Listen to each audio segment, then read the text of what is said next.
For that, Evan. At 6:14, during this government shutdown, we have so many veterans who are caught up in the mix. Maybe they're on the GI Bill. Maybe they get assistance because they lost a loved one in action. Well, here to talk about this and making sure that they get everything they need is a Marine vet, Will Hubbard, and the Vice President of Veterans Education Success. Thank you so much for being here, Will. First of all, let's talk about what is at stake. Here we are home to Nellis Air Force Base and Creech Air Force Base, and then we have the Naval Air Station up in the northern section of our state. But with the impact of the shutdown, anyone who gets the GI Bill, and this is essentially that if you sign up to serve our nation, then we're going to pay for your education as far as a university or college. Are they not getting their payments right now? Well, we've run into a very interesting situation where individuals who received the GI Bill expected those payments, but due to an IT glitch, they didn't get them. And unfortunately, with the government being shut down right now, there's no one there to fix it.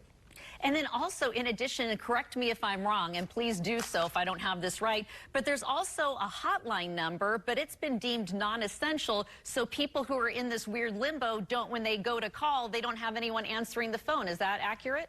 You're exactly right. So these individuals, many of whom are survivors of fallen service members, and rely on these payments not only for their tuition, but also for their housing, literally keeping a roof over their head. They have nowhere to go for any answers. They call the GI Bill hotline, and they're just not hearing anything. It's a dial tone. All right, so Will, where do we go from here? It's day 28 of our government being shut down. By all accounts, it looks like we are going to hit the mark of over 35. So we're headed for the longest shutdown that we've had in history. With our veterans in this weird limbo situation, is there anything, maybe people watching right now, that they can tell a loved one, oh, do this? Is there anything you can think of?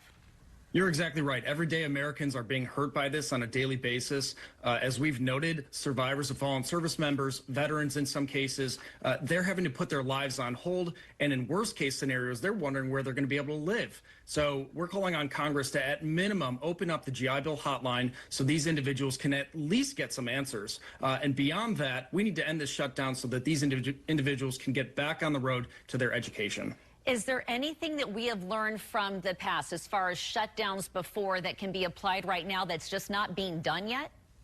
Well, uniquely, VA has what's called advance appropriations, meaning the payments should still be going out. But again, in this situation, due to a glitch, they have nobody there to fix it. Now there's nobody there to give answers, and everybody's just scrambling. So they have to get that GI Bill hotline number at least up and running to be able to let people know why they're not getting the payments that they are anticipating. Will Hubbard, thank you for what you do. We're going to put all of this information online as far as this great nonprofit that you're a part of looking out for our vets. We appreciate you. Thanks so much for having me. Of course. Right now it's 6